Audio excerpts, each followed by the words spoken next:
하나님 말씀 베드로후서 1장 12절에서 15절까지 보겠습니다. 베드로전서 1장 12절에서 15절까지입니다.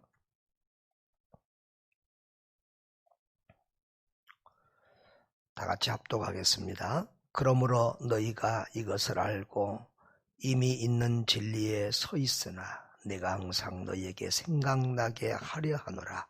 내가 이 장막에 있을 동안에 너희를 일깨워 생각나게 함이 옳은 줄로 여기노니 이는 우리 주 예수 그리스도께서 내게 지시하신 것 같이 나도 나의 장막을 벗어날 것이 임박한 줄을 알미라.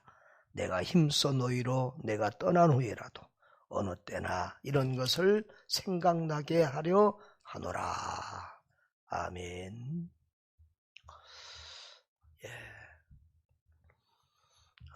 베드로후서 서두에서 서론 부분에서 제가 말씀드린 것 같이 베드로후서는 베드로가 이제 순교의 날이 다가오고 있음을, 임박해오고 있음을 직감하면서 이렇게 죽음을 바라보면서 기록한 비장한 서신이다. 마지막 서신이다. 이런 말씀을 드렸습니다. 이런 서신들을 읽을 때마다 참 비장함이 느껴지죠. 디모데후서에 보면 사도 바울이 또 디모데에게 내가 주님의 나라와 주님의 제 이름을 앞두고 너에게 엄히 명하노니 때를 얻든지 못 얻든지 복음을 전파라고 했던 그런 말씀들. 또 우리 구약에도 또 신명기서 보면 모세가 요단강을 건너지 못하고 자기 백성들에게 또다시 반복적인 신명기서라는 말은 또 신이거든요. 반복해서 가르쳤던 그런 말씀입니다. 또 솔로몬 같은 경우도 전도서에 보면은 모든 것이 살아보니까 헛되더라.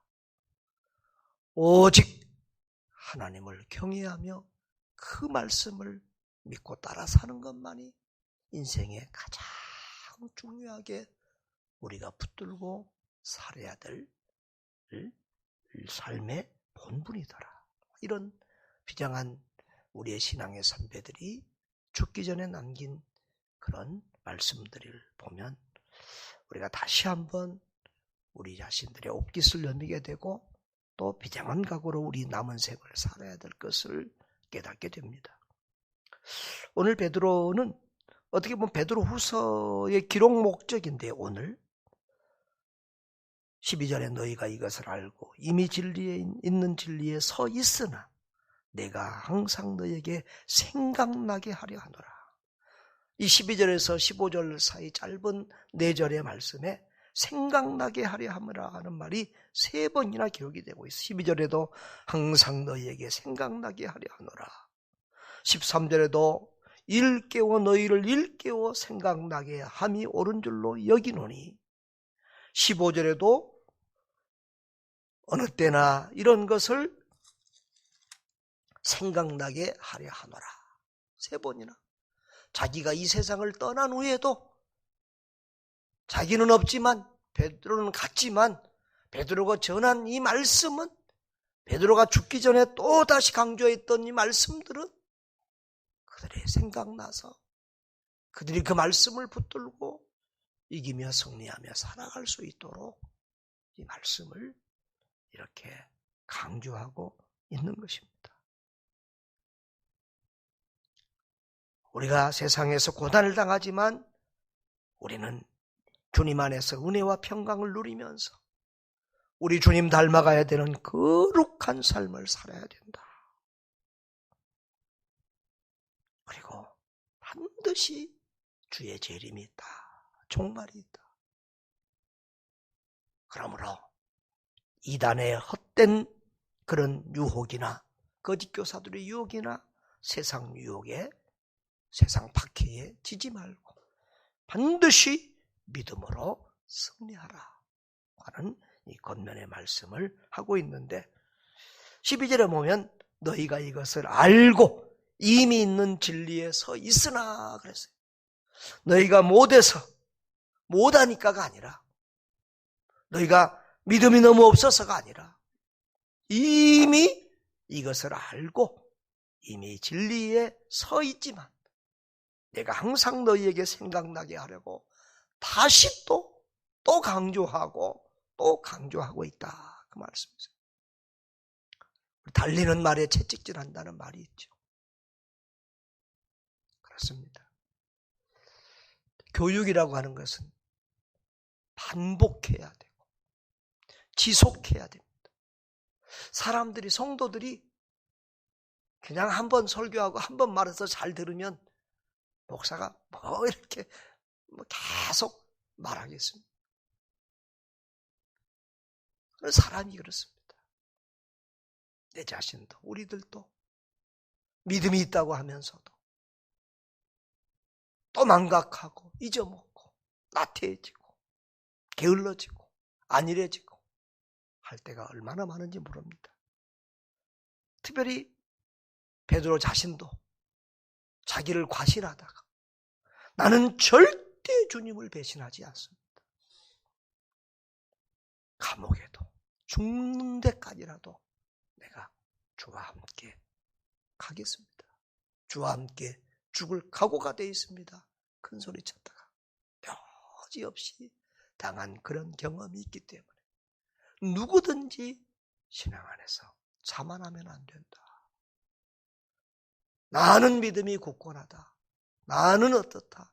자만하지 말고 주님 붙들고 겸손히 무릎 꿇고 그래서 베드로 전후서에 보면 깨어서 기도하라. 사단 마귀가 우는 사자처럼 너희를 삼키려고 한다. 이런 말씀들이 강조되고 있는 것입니다. 13절에도 내가 이 장막이 있을 동안에 너희를 일깨워 생각나게 함이 옳은 줄로 여기노니 아직 살아있는 동안 이 장막은 여기서 장막은 이제 천막 텐트를 말하지만 바로 육신의 장막을 말하죠. 내가 육체 가운데 이게 장막이 텐트가 영구하지 않는 것처럼 장막이 일시적인 집이잖아요. 장막 그런 것처럼 우리 육신의 집은 일시적인 집이다 이거죠.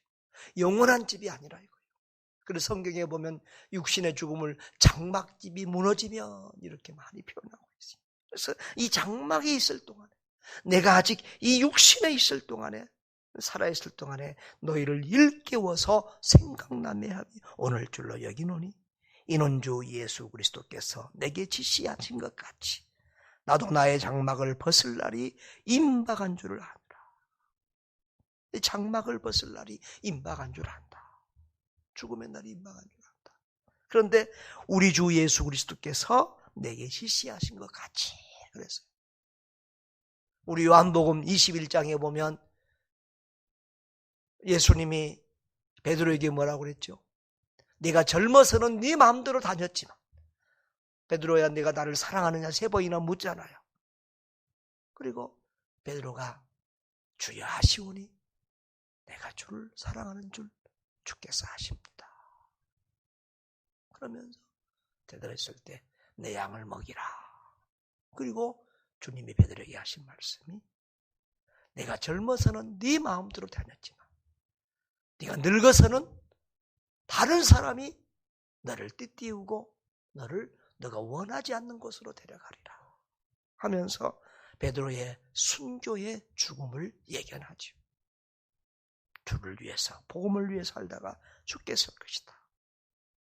베드로는 늘 그 말씀을 잊지 않고 있었습니다. 언젠가 내가 주님을 위하여 주님을 배반했던 나 베드로가 그 실패와 어리석음을 회개하고 돌아보면서 다시 내가 주를 위해서 죽을 기회가 있으면 피하지 않고 내가 그렇게 주님을 위해서 내 목숨을 아낌없이 드리라 얼마나 기도하고 있었겠습니까? 그래서 교회사에 본 베드로는 마지막 죽임을 당할 때 나 같은 죄인은 바르게 십자가에 못 박힐 그런 권위도 없다. 그런 자신도 없다. 그러면서 자기를 십자가에 거꾸로 매달아 달라고 그렇게 말해서 베드로는 십자가에 거꾸로 매달렸다. 이런 말씀이 있습니다.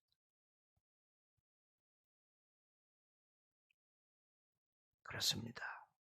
주님께서 우리에게 주신 말씀 평생 이렇게 붙들고 살아야만 우리가 주님 배신하지 않고 마지막에 최후 승리를 거둘 수 있게 되는 줄 믿습니다. 그래서 15절에서 내가 힘써 너희로 하여금 내가 떠난 후에라도 어느 때나 이런 것을 생각나게 하려 함이라. 나는 떠나가지만 나는 가도 내가 전한 이 말씀은, 내가 전한 이 하나님의 말씀, 이 유언의 말씀, 부탁은 늘 기억할 수 있도록.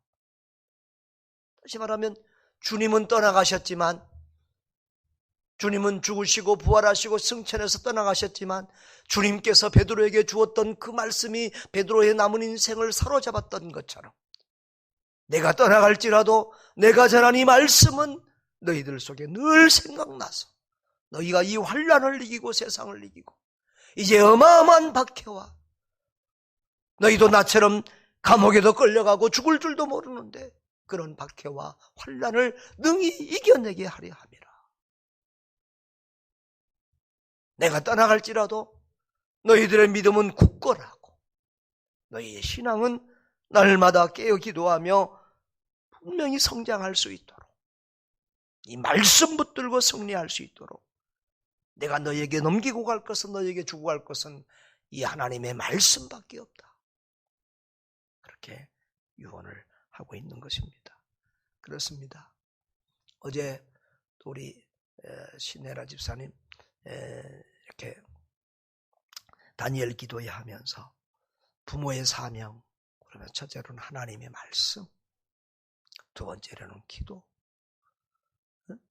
그러면서 또 세 번째 지켜 행하게 하라. 말씀대로 지켜 행하게 하라. 그리고 그 다음에 네 번째로 믿음의 유산을 남겨라. 세상 거 물려주려고 하지 말고 믿음의 유산을 남겨라. 이따가 썩어질 세상 부귀영화 말고 신앙 유산을 남겨라. 그런 말씀을 했는데요. 그렇습니다. 주로 말씀이잖아요. 말씀을 읽고 말씀과 더불어 살게 하고 그리고 자녀를 위해서 기도하고 그 말씀을 지켜 행하며 신앙의 유산을, 신앙의 유업을 계속해서 이어갈 수 있도록 신앙교육의 목표는 세상에서 성공한 사람이 아니라 예수 잘 믿는 사람, 주님 앞에서 사는 사람, 주님 닮아가는 사람이다. 오늘 베드로서의 말씀과 똑같은 거죠. 우리 모두 우리도 주님 말씀 붙들고 최후 승리를 거둘 때까지 죽는 날까지 신앙의 완주를 잘해야 될 것이고 그렇습니다. 사람들이 끝을 늘 더 중요하게 봅니다. 주님 앞에 섰을 때 우리가 마지막 그 사람을 볼 때 과거에 잘했냐 못했냐보다도 마지막이 어떠했는가를 보고 사람을 판단할 때가 많습니다. 우리가 마가에 대해서 생각할 때 마가는 옛날에 선교하다가 중간에 도망간 그런 믿음 없는 사람이다. 마가 때문에 바울과 바나바가 싸우고 갈라졌다. 우리 그것 잘 생각하지 않습니다. 마가는 마지막에 신앙생활 잘해서 베드로가 내 아들 마가 이렇게 표현했고 바울도 죽음 앞에서 내가 올 때에 마가를 데려오라 그랬고 그리고 이 마가복음을 기록했던 훌륭한 신앙의 사람이 됐다. 우리가 그의 마지막 좋은 것들을 기억하고 있는 것입니다. 그의 슬픔. 베드로도 예수님을 모른다고 3번이나 부인했던 사람이지만 우리는 베드로의 그 과거의 실패를 그렇게 기억하지 않습니다. 베드로가 훌륭한 사도로서 그렇게 마지막을 장수하고 교회의 지도자 역할을 하고 끝까지 믿음을 지켰던 것을 기억합니다. 우리도 과거는 우리가 어떻게 돌이킬 수 없는 거지만 남은 생에 주님의 신 앞에서 우리 신앙의 경주 잘해서 주님 앞에 서는 날 잘했다 칭찬받는 축복의 사람들 될 수 있기를 주의 이름으로 축원합니다. 존귀와 영광과 찬양을 받으시기 합당하신 우리 주님, 인생은 다 왔다가 가는 나그네 길임을 고백합니다. 베드로가 장막집을 이제 벗을 날이 얼마 남지 않았다고 이렇게 말하고 있는 것처럼 우리에게도 언젠가는 이 세상을 떠날 날이 올 것입니다. 오는 것은 순서가 있지만 가는 것은 순서가 없는 일인데 우리가 늘 깨어서 기도하게 하여 주시고 오늘 주님이 나를 부르실지라도 주님 앞에 부끄러움 없이 서서 잘했다 착하고 충성된 종아라고 칭찬받을 수 있는 주의 종들 다 되게 하여 주옵소서. 이 땅에서 영원히 살 것처럼 자만하며 교만하며 안일하지 않게 하여 주시고 늘 종말 앞에 주의 재림 앞에 깨어있는 주의 종들 다 되게 하여 주시옵소서. 과거보다 현재가 좋게 하시고 우리 현재보다 미래가 좋게 하여 주시고 끝이 더 좋은 신앙의 용사들, 최후의 승리자들 다 되게 해 주시옵소서. 예수 그리스도 이름으로 기도하옵나이다.